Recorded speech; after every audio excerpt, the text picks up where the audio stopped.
After visits to literally all the points on the compass, including a trip across the border in our neighbouring country Botswana, Donaldson cross-country motor racing action returned home. Well, almost.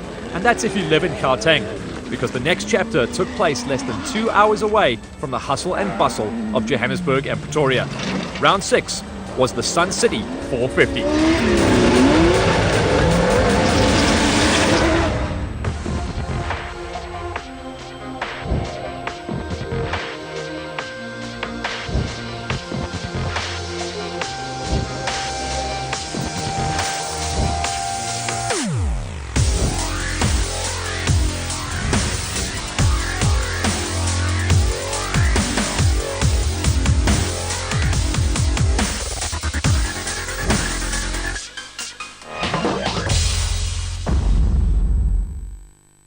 If tough motorsport battles are your thing, there's no need to look beyond the Donaldson Cross Country Motor Racing Championship.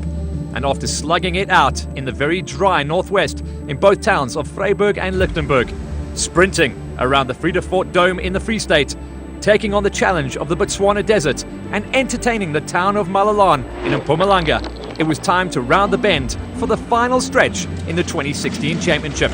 The Sun City 450 was the penultimate round, and for most crews, this meant one thing: go big or go home. The Designated Service Park, or DSP, was based at the world-famous Sun City Resort, although the actual start and finish of the route took place around 30 kilometers to the west, near the village of Tweelagte. And it was here that dreams were either going to become real or hopes were going to be shattered. At the sharp end of the field, one dream had already been realized. Toyota Gazoo Racing SA's Leroy Poulter clinched the overall title by winning all 5 events on the trot in his Class FIA Toyota Hilux. But the champion would miss the Sun City event as he was still recovering at home following a successful surgery which removed an anomalous growth from the right side of his brain. The Donaldson family wish him a speedy recovery in time to take on next year's Dakar. And speaking of Dakar, Toyota chose the Sun City event as the place and time to put their brand new Dakar machine through its paces. Crewed by Dakar legends Janelle de Villiers and German co-driver Dirk von Ziesewitz, their performance wouldn't count and served only as a test session for the team. Poulter's seat in the 4-wheel drive Hilux was occupied by Zimbabwean Konrad Rautenbach, who made his second appearance of the season after also having driven in Botswana. But yeah, the car feels really good. You know, we did a small test yesterday and they've done some improvements, so it feels really good. I'm really looking forward to it. Clever money for the overall victory, however, could only be placed on stalwarts Anthony Taylor and Dennis Murphy. I think the possibility is there for a win. Although, you know, you mustn't discount Conrad because, I mean, he's won a rally championship here before.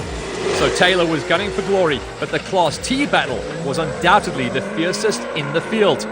It's regarded as the premier class for South African teams. And it was 4x4 Megaworld's young Jason Venter who led the pack going into round 6 with a pretty comfortable advantage over former champions Ford's Chris Visser. Redline Motorsport Nissan Navara driver Johan van Staden was also in with a mathematical chance. Venter and navigator Van Alleman were out to defend their lead, while it was do or die for veterans Visser and Huxtable. So we're hoping to have a good time this weekend and just keep the lead on our championship lead.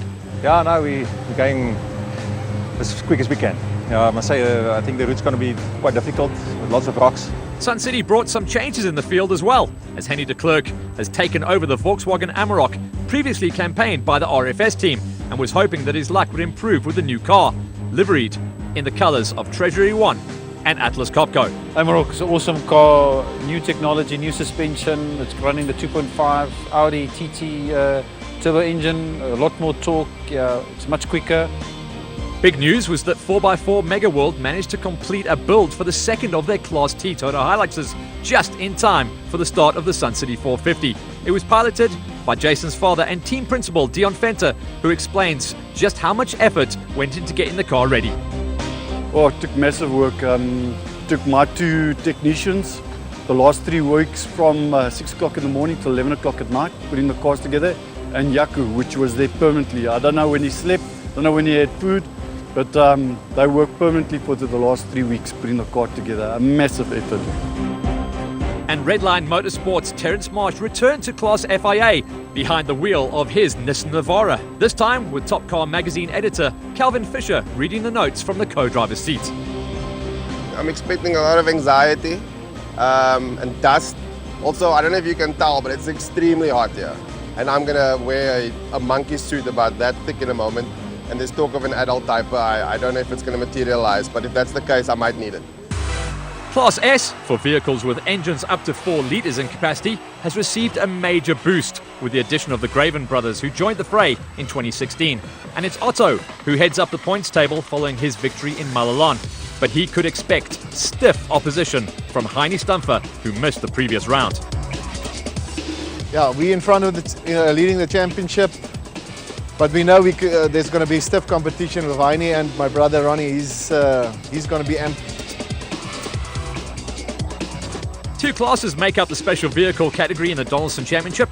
Veterans John Thompson and co-driver Marisa Matten already clinched the Class P title thanks to a flawless performance all season long. But it's in Class A for machines racing with engines over 4 litres in capacity where the special vehicle sparks are really flying.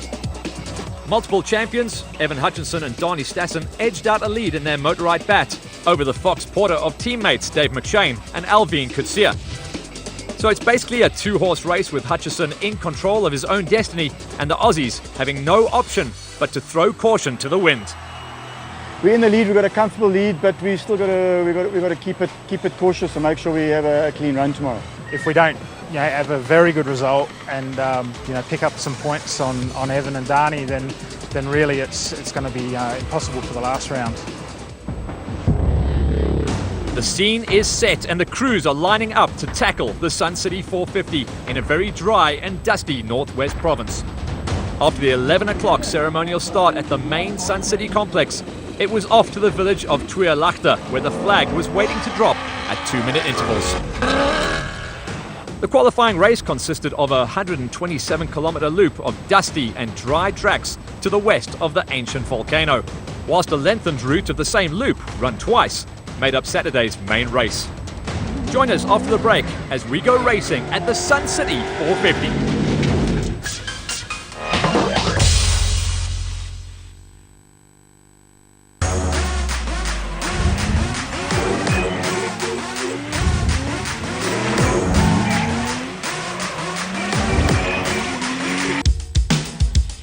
I'm Rob.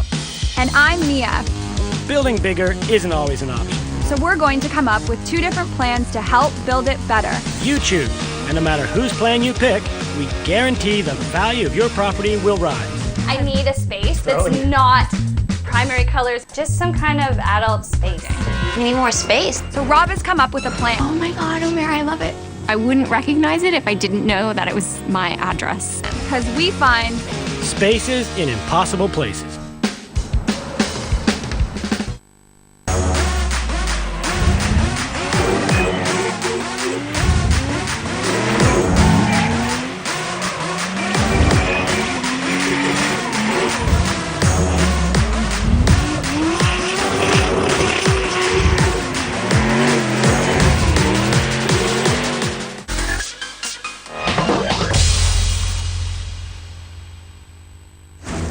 As the Northwest Sun beat down on the aptly named Sun City, the competitors in the production vehicle category lined up. As before, the RallySafe smartphone app made it easy to follow the action, and at 11:30 on the morning of the 30th of September 2016, it was go time. The Sun City 450 boasted a great competitor lineup, but maybe the vehicle that drew the most attention was Toyota Gazoo Racing SA's new Hilux Evo. The 2-wheel drive Hilux featured huge tyres, massive suspension travel, and an innovative drivetrain layout. It's the team's great hope for Dakar 2017, and it got its first outing at Sun City. As one of the first vehicles out of the blocks, the Hilux Evo gave the spectators an early thrill, but it was the crews that were racing for points that were the true stars of the show. In Class FIA, former champs Anthony Taylor and Dennis Murphy set off first in their Toyota Gazoo Racing SA Hilux, and it was clear the pair had the bit between their teeth from the get-go. Taylor has never been one to hang around, and Friday's qualifying session was no exception. He set the fastest time over the 127-kilometre loop, placing the Hilux on pole as expected. I think it was a good start to tomorrow. It was a bit difficult in places, a bit tricky to find the route, but on the whole it was a good result. Stand-in teammate Conrad Rautenbach, partnered by Robbie Howie for this event, backed up Taylor by going second fastest. Both Toyotas finishing ahead of Redline Motorsports' Terrence Marsh in his Nissan Navara. Marsh had top car editor Calvin Fisher doing duty as navigator during qualifying, and the motoring scribe seemed to really enjoy the experience. If you've ever had any aspirations towards WRC, Dakar, anything, it's all of that. But the level of concentration, no one really tells you about it, no one warns you about it, but you literally spend the entire time thinking and planning. But the tightest battle in the 2016 Donaldson Championship is undoubtedly the one for Class T honours, and this was where most of the attention was focused during qualifying. Remember, 4x4 Megawall's Jason Fenter and navigator Vince Van Alleman led the championship standings going into the Sun City round. But NWM Ford's Chris Visser and Ward Huxtable were well within range of the championship, so a good qualifier was imperative for both crews. But sadly, things didn't go the way of Fenter and Van Alleman, as the championship leaders had a torrid time during qualifying. We had three flats. They came in 30 k's of each other. The first one was at 30, 60, and the last one was a bit out at 100, and then we had to finish on the flat. This left them way down the starting order as the sixth vehicle in Class T. It was quickly becoming clear that flat tyres were going to be a major factor during the race, as crew after crew reported similar issues. Maybe the biggest losers were the boys from Malalan Toyota, Johan and Werner Horn. They set off on the quali carrying 2 spares, but suffered 3 punches. They were forced to retire the Malalan Toyota Hilux and start way down the order on the main race. Yeah, bad day for us. We had 3 punches and we only had 2 spare wheels. Treasury One's Heini de Klerk, with navigator Adrian Roots beside him, had a reasonable outing in his new Volkswagen Amarok. The pair had been fast throughout the season, though bad luck and trouble seemed to follow them around. At Sun City, however, de Klerk and Roots suffered only 1 puncher, placing them in 3rd place during qualifying, just ahead of Redline Motorsports' Johan van Staden and Mike Lawrenson. Gary Berthold and Philip Herselman in the Atlas Copco Volkswagen Amarok qualified in 5th place, whilst Redline Motorsports' Luke Buerta and Andre Vermeulen posted the 7th fastest time. Newcomers to the National Championship, David Huddy, partnered by the experienced Gerard Schutter, rounded out the Class T qualifiers. But the big question remained, if not Jason Fenter, then who went fastest during qualifying?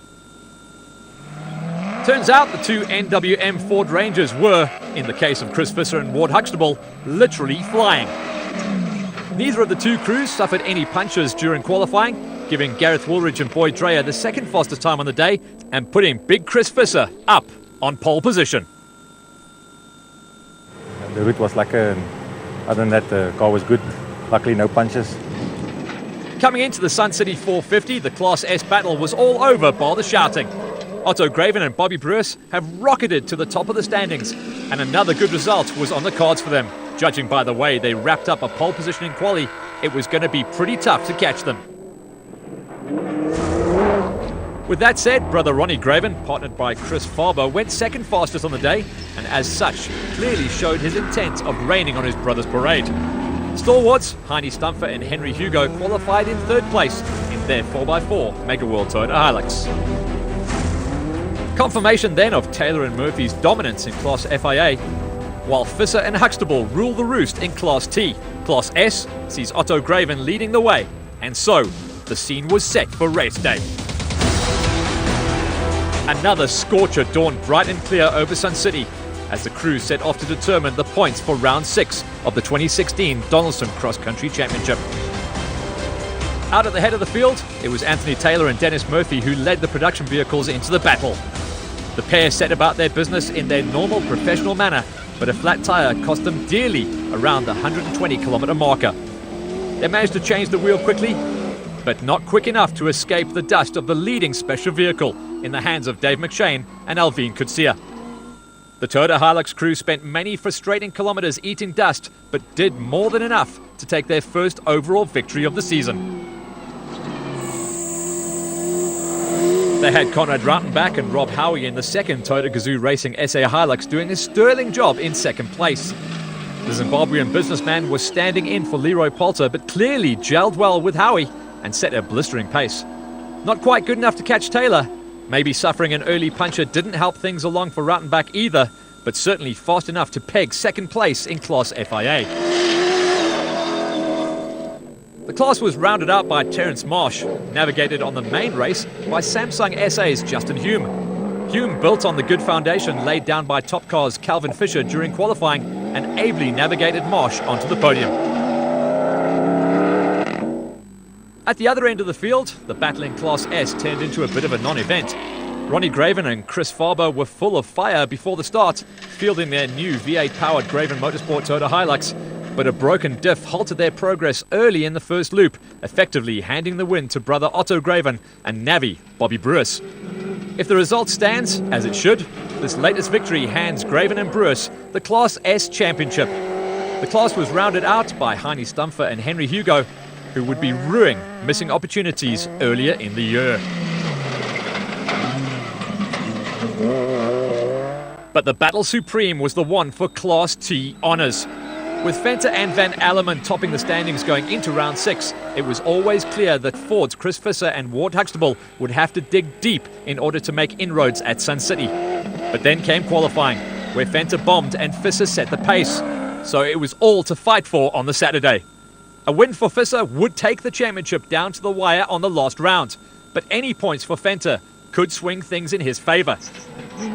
Luke Buerta and Andre Vermeulen have had several podium finishes in 2016, but the pair struggled to bring their Redline Motorsport Nissan Navara home this time around. Mechanical problems saw them finish down in 7th, just behind the Ford Ranger of David Huddy and Gerard Skitter. The Malalan Toyota crew of Johan and Werner Horn had reason to be happy after finishing a 5th place despite a rather hairy qualifying session. While Henny de Klerk and Adrian Roots in their Treasury 1 Volkswagen Amarok had an excellent first outing. They were fast and smooth, and were it not for 2 punches, they might have pinched 3rd place from Redline Motorsport's Johan van Staden and Mike Lawrenson. As it turned out, 1 fewer flat handed the last podium position to van Staden, leaving only the top 2 spots to fill. But before we do that, let's spare a thought for Gary Bertholdt and Philip Herselman in the Atlas Copco Volkswagen Amarok. The pair grabbed the Sun City 450 by the scruff of its neck and shot up into the lead during Loop 1. Everything was looking fine and dandy until a broken control arm left their Amarok stranded, and they had to watch helplessly as the field passed them by. And talking of help, if it wasn't for a lot of help, Jason Venter may not have scored a single point in Sun City. Electrical troubles saw the 4x4 Megaworld Toyota Hilux cut out and stall in Loop 1, and Venter Jr. pulled to the side. A short time later, Dad Dion arrived in his brand new Hilux and helped out Jason by transplanting spares from the new vehicle into the old one, all in a bid to keep the championship hopes alive. This explains why Venter Sr. lost so much time, but in the end, the operation only saved a handful of points for Venter and Van Alleman. They finished in 8th spot, which meant it was the 2 Fords that topped the standings at Sun City. Not that NWM crews had it all their way. Visser and Huxtable suffered a puncher after hitting a tree on Loop 1. They went to change the wheel, but their jack was faulty. Luckily, teammates Woolridge and Dreyer weren't too far behind, and the pair handed over their jack without hesitation, only to suffer a puncher themselves, just 10 kilometers from the end of the loop. This forced Visser to stop and hand back the jack again in a slapstick dash for the finish. As it turned out, it was Woolridge and Dreyer who occupied the second step, leaving Visser and Huxtable to haul maximum points from Sun City. A spectacular end to a drama-filled race that sees the Class T battle to be continued. Join us after the break for all the highlights from the special vehicle category at the Sun City 450, round 6 of the 2016 Donaldson Cross Country Championship.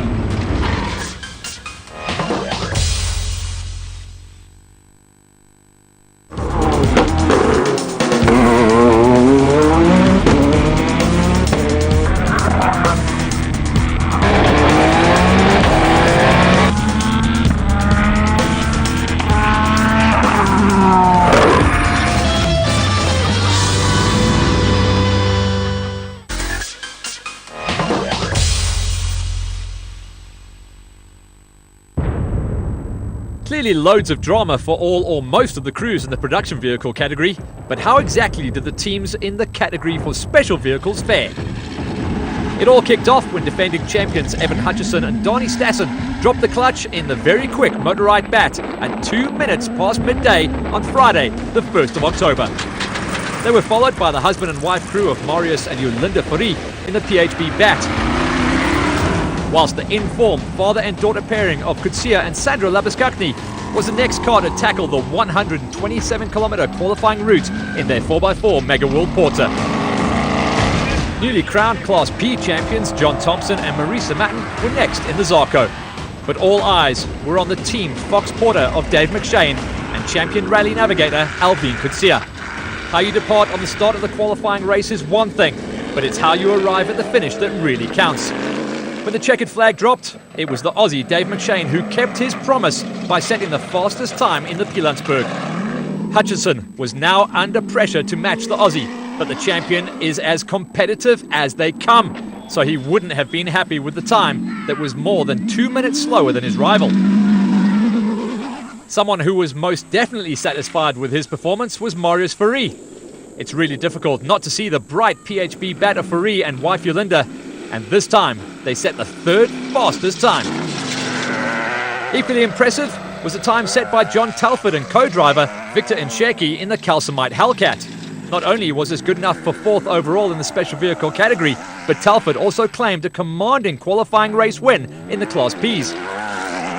Behind Telford, a string of PHB bats with more Fouries behind the wheels crossed the finish line in the qualifying race, with the SA Clinic Zarko of Nick Gosselin and Andrew Massey the meat in the Andre Fourie and Kurbis Fourie sandwich.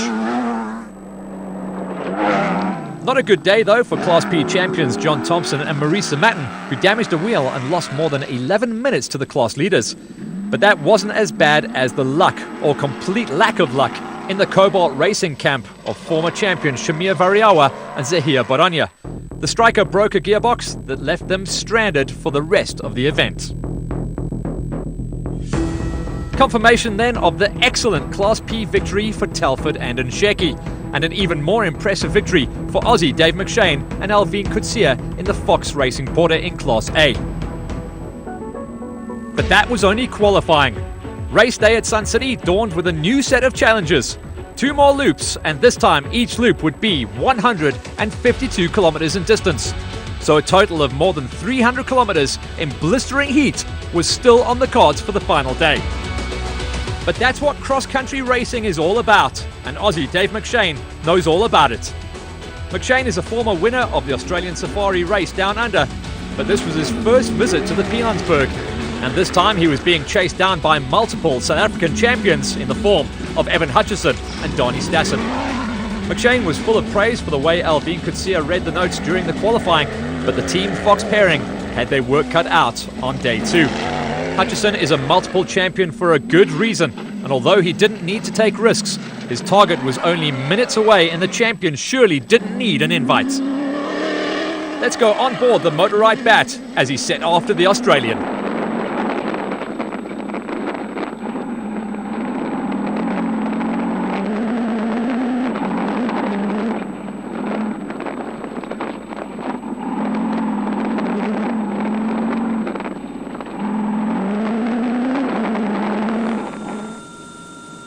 Behind the tussle for the win, Marius and Yolinda Fourie were still hanging on to 3rd overall in their PHB Bat, but had a huge scare on the first loop as the car overheated. Something else that was extremely hot was the pace of Stefan van Pletsen and Jaco Pieterse, who qualified in a lowly 9th position. But the Chenoweth was flying and quickly moved up the ranks. And so was the Class P Century Racing CR2 of Guy Henley and Mark de Chalane, as well as the Zarko of John Thompson and Marisa Matten. Both had tough qualifying races, but were making up for it with very fast first loops of the race proper. But while some were going up, others were going down. Names of crews who were sliding down the leaderboard included pole sitters like John Telford and Victor Nsheki in the Calcimite Hellcat, as well as Nick Gosler and Andrew Massey in the SA Clinic Zarko.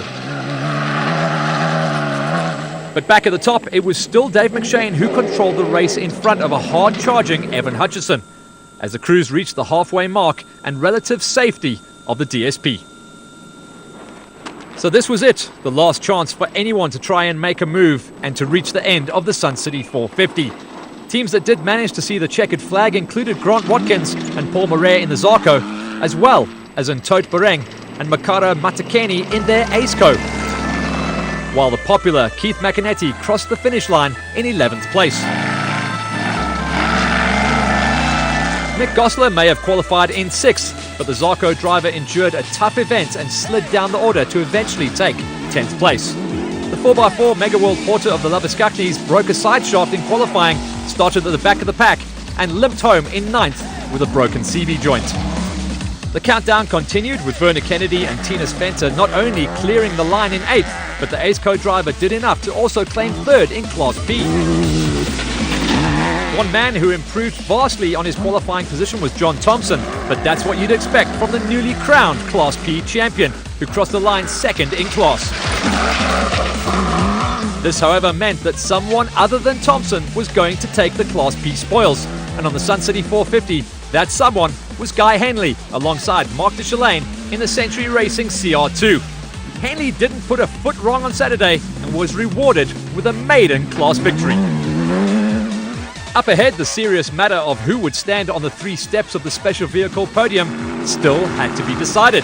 It was a valiant effort by Stefan Van Kletsen and co-driver Jaco Pieterse in the Chenau, but in the end, Van Kletsen just missed out on the podium, which meant Marius and Yolinda Fourie stormed to the 3rd place finish. It was one of the best results ever for the husband and wife team, whose PHB bat overcame its overheating issues on the 2nd loop, allowing them to soldier on. So by a process of elimination, it became very clear that the 2 championship contenders would also fight it out for the Sun City 450 honours. McShane knew that it was all or nothing this weekend in a fight that he absolutely had to win, whilst Hutchinson had the luxury of protecting his points lead without taking any risks.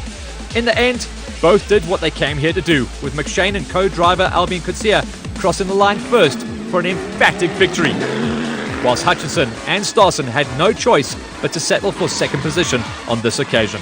It does mean that the championship is wide open with just 1 round to go. Confirmation then of Guy Henley and Mark de Chalane's victory in the Class Ps of the special vehicle category here at Sun City. And at the sharp end of the field, it was Dave McShane and Alvin Kutsia who took the big win, the 2nd on South African soil for the Australian. For Dave McShane and Alvin Kutsia, the chance to spray the bubbly from the top step meant just one thing. The Class A championship was still alive, and the Aussie was full of fire for the final round. The whole idea from the outset was to win and do it convincingly, and we managed to do that, so I'm extremely happy. In Class FIA, it was 2 top spots for the Toyota Gazoo Racing SA team, with Anthony Taylor and Dennis Murphy edging out teammates Conrad Rattenbach and Robbie Howie for the win. Yeah, I must say, I think I was lucky because Leroy wasn't here. I mean, he's really been my competition this year, and I think we've pushed each other very hard. You know, I've walked away with the win, which I'm very happy about. But the man with the biggest smile on his face was undoubtedly Chris Visser and navigator Ward Huxtable, who not only took the win in Sun City, but in so doing, forced Venter to fight all the way down to the final round. 2nd lap, I really went as fast as I can. And I must say, we didn't have any punches. 2nd lap was great for us. So 2 championships remain wide open with a single race to go. We'll see you at the Atlas Copco Gold 450 in Glen Harvey at the end of the month for what is sure to be a dramatic conclusion to a spectacular championship. All the action from the Sun City 450 was proudly brought to you by Donaldson in association with Force Fuel, Ford, Toyota and Tire Rack.